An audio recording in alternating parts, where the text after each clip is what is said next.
I'm a dentist, I'm a writer, I'm a blogger, I'm an artist, and I'm a celebrity artist, but besides that, I'm also a lot of other things. I believe in the human ability of being a lot of things at the same time. Why?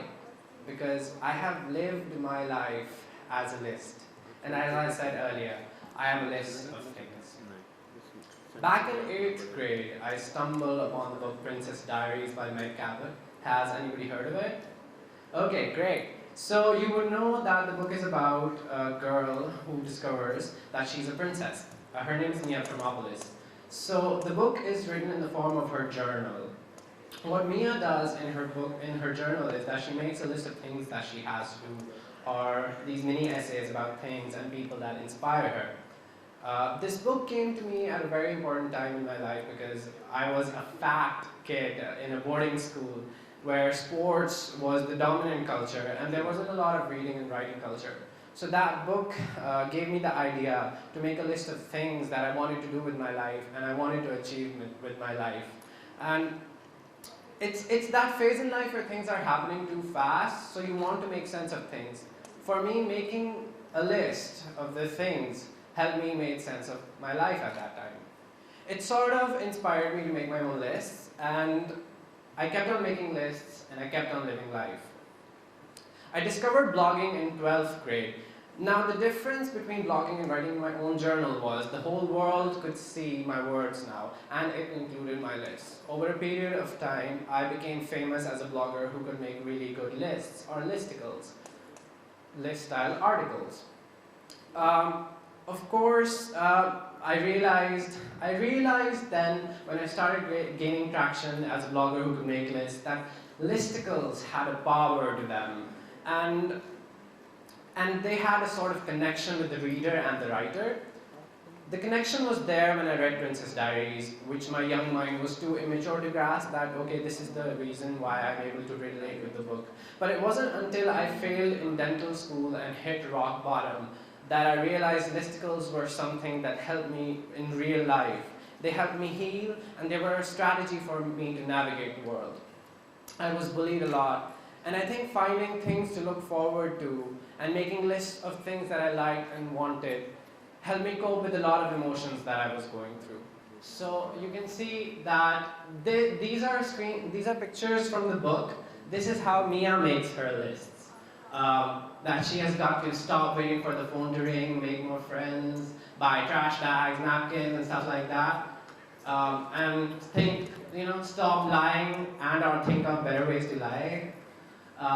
Stop being dramatic, and then 10 women I admire the most by Mia Thermopolis.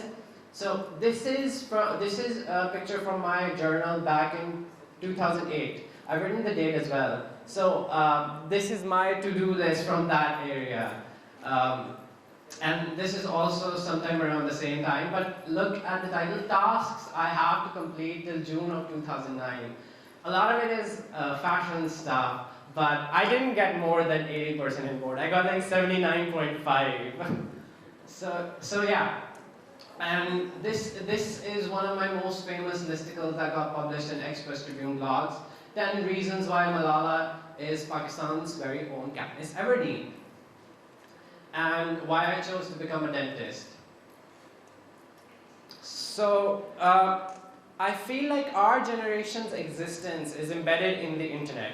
And with constant bombardment of information, it's very easy to get lost in it. And I'm not talking about getting lost in a confused way, but more in an existential way. The constant influx of thoughts and ideas that conflict each other make it hard for us to navigate. And so much so that it even gets difficult to find the right answers on Google. We're constantly questioning our identities and ourselves.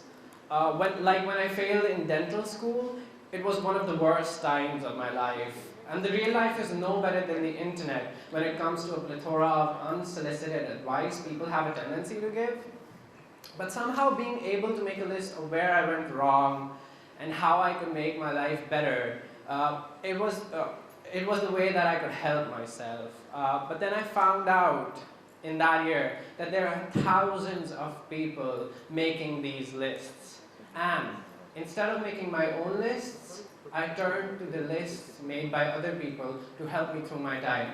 As you can see, this is a screenshot from the Thought Catalog. 19 of the best quotes that perfectly explain what depression feels like, because I was depressed in those days and I needed ways to cope with myself. So others' words were a healing strategy for me, and 10 ways to deal with depression. So I know that we are all aware of certain websites that I wouldn't like to name, but we look down upon them for being too clickbaity and having the sort of content that's considered dumb. You consider them very superficial and a waste of time. But in that 1 year I took off after failing, Listicles were there for me in all of their shallowness. As a swimmer, I'm a champion swimmer of my high school. I know that you don't dive directly into the deep side of the swimming pool the first time you go to the pool. You start from the shallow side of the pool. So, Listicles in all their notoriety did that for me. I found depth in the shallowness of Listicles. They helped me get up, they picked me up at my rock bottom, and I was able to connect myself with the world through Listicles and understand why Listicles are so important. When I mentioned that a lot of us think of Listicles as something that are really lame and dumb and clickbaity, I meant articles like these: 15 hedgehogs with things that look like hedgehogs. Pick 8 donuts and we'll reveal if you belong in the Marvel or DC universe. Or pick 6 ugly cakes and we'll tell you which kind of cake matches your personality. So, and trust me, doing these quizzes really does reveal a lot about yourself. Like, these Listicles are amazing. They've changed my life. And I think you should give them more credit than you are giving them. I think that our generation, with its constant exposure to information, deals with Listicles as a main form of communication. We question the world and everything we experience, and we want justification of these experiences and these thoughts. Listicles give us just that, except they save our time and give us that knowledge in a simplified form. I believe the reason Listicles are so popular is because they're inclusive in nature. What Listicles do is they help us break away from stereotypes of the negative kind of stereotypes that existed before the internet took over the world. Like, even if you're just bored, or besides depression, if you want to know which phone to choose, you go at Listicles. Nobody reads reviews nowadays. Or if you want to know the 21 best ways to clean the kitchen before your mom comes home, then Listicles will help you with that. Or if you just want to relax and watch cute puppy gifs, Listicles will provide you that as well. So Listicles, in a liberal example of the world, are a manifestation of the idea of inclusiveness and understanding and knowing that we are not alone. Because no matter how obscure a list might be, the reason a Listicle goes viral is because there are millions of people sitting in front of their computer screens thinking the same thought, and they know that they can connect through that with each other. As humans, we like putting things in order, and Listicles give us just that. But the current Listicle culture has found a way to tap into the human connection that breaks away from that negativity, yet categorizing things on the basis of likability, and showing us that even the most hyper-masculine men can sometimes want flowers in their beards, and that it's okay to share that with the world.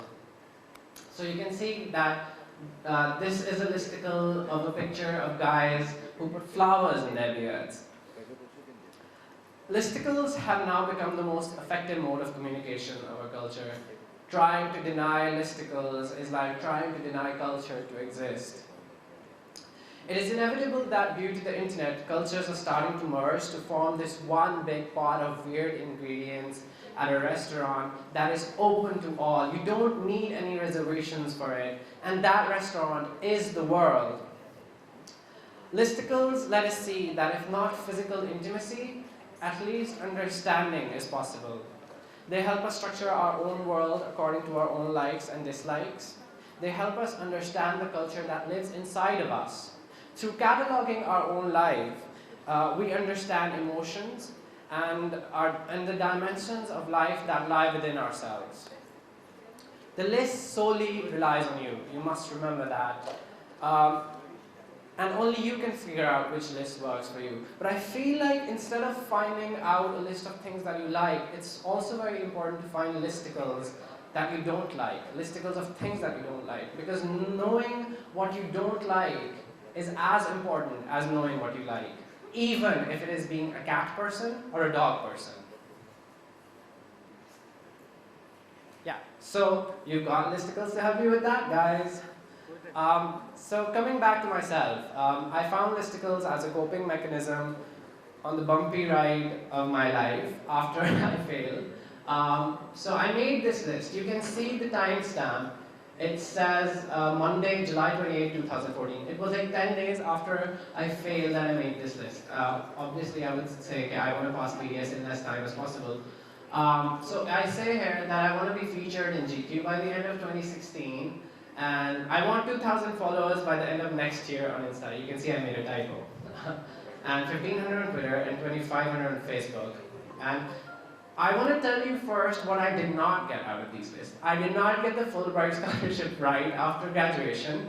And I did not get 1,500 followers on Twitter. I'm still at 1,300, so please do follow me, guys.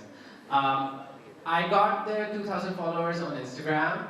And I got the 2,500 on Facebook. But the most interesting part is that by the end of 2014, GQ emailed me to write a piece for them on Pakistani fashion. And obviously, that was a listicle. And in a couple of months, BuzzFeed also asked me to make a list of Desi fashion. This also went viral. So yeah, and if you look at my goals, I've written I want a good wardrobe for PSFW. PSFW is PFDC Sunset Fashion Week, and that year I got featured in a lot of street style photos because I got a good wardrobe for Fashion Week. So yeah. So what I've realized over a period of time is that when goals and dreams are written in the forms of lists, somewhere in the back of our minds they get solidified. I believe in lists because I have lived my life in the form of a list. I believe lists bring us closer to each other. They help us forge connections with strangers, within ourselves, with so many people. We need to give listicles a chance. We need to give ourselves a chance. And I feel like if you believe in yourself, you'll obviously believe in the list of things that you can be. So here's hoping that all of us achieve all the list of things that we want to be, and believe in our listicles. Thank you.